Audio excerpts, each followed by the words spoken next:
बाबा जी आत्मा आदि में सब कैसे बनी? क्या कैसे हुई है? सब आत्मा, कोई पापी आत्मा, आत्मा अनादि है, ऐसी भगवान ने फिर ऐसी आत्मा अनादि है या बनाई जाती है? अनादि है ना।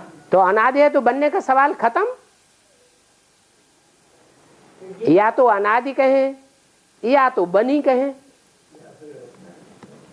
हाँ, ये कह सकते हैं कि आत्मा में जो पार्ट भरा हुआ है अनेक जन्मों का अविनाशी,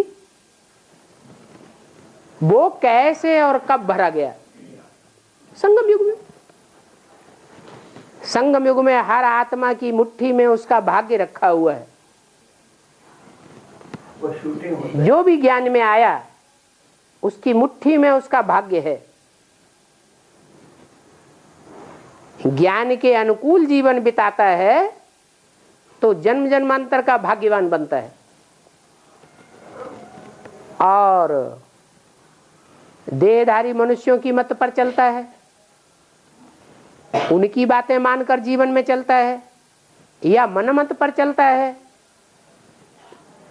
तो अपनी मुट्ठी में आया हुआ जो भाग्य है वो खिसकता रहता है, दुर्भाग्यशाली बना देता है।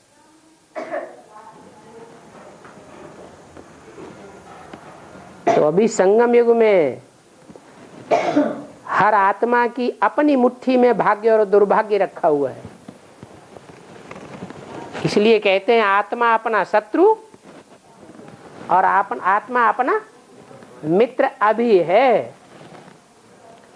चाहे तो अपनी आत्मा से शत्रुता करे, आत्मा से शत्रुता नहीं करता, आत्मा के पार्ट से शत्रुता हो जाती है। अभी चेहरे तैयार हो रहे हैं, कोई राक्षसों के चेहरे तैयार हो रहे हैं, कोई देवताओं के चेहरे तैयार हो रहे हैं, कोई देवियों के चेहरे तैयार हो रहे हैं, कोई राक्षसी शूर्पणखा पूतना के चेहरे तैयार हो रहे हैं।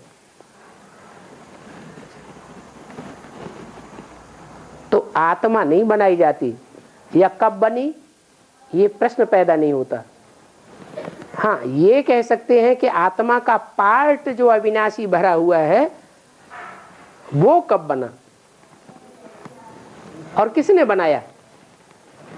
संगम युग में बना, और आत्मा ने अपना पार्ट अपने आप ही बनाया। ऐसे नहीं भगवान एक एक का भाग्य बनाता है। ये बोले ना बाबा कि ये बड़ा नया ड्रामा चल रहा है। ठीक है, बना बनाया तो चल रहा है, लेकिन बना कौन रहा है? हैं? कौन बना रहा है? भगवान आके तुम्हारे कान में कह रहा है कि ऐसा करो ऐसा मत करो, और वैसा ही करते। जैसे बोला ना बाबा जी कि शादी में जिसका लक्ष्मी आएगा पार को वही जाकर करेंगे। तुम्हें मालूम है किसका होगा? ये तो बात है ना। हाँ, तो बात है तो तुम बनाओ ना। नेगेटिव संकल्प क्यों करते हो अपनी आत्मा के लिए? अपनी आत्मा के लिए पॉजिटिव संकल्प करो। अपनी आत्मा के शरीर के लिए बोल रहे हैं कि जैसे ना कि जो पापी आदमी, जैसे किसी का पाठ का युग में 12 जन्म होंगे किसी के, या 21 जन्म होंगे किसी के, 84 जन्म पूरे नहीं होते हैं, वो आत्मा पूरी 84 जन्म कैसे देगी? किसी को मालूम है कि किसके 84 जन्म होंगे किसके नहीं होंगे? मालूम है? बोलते हैं कि जो ज्ञान का चलेगा। अरे हम जो पूछ रहे हैं उसका जवाब दो। जब किसी को पता नहीं है तो अच्छे संकल्प करो ना। अच्छा करना भगवान सिखाता है या बुरा करना सिखाता है?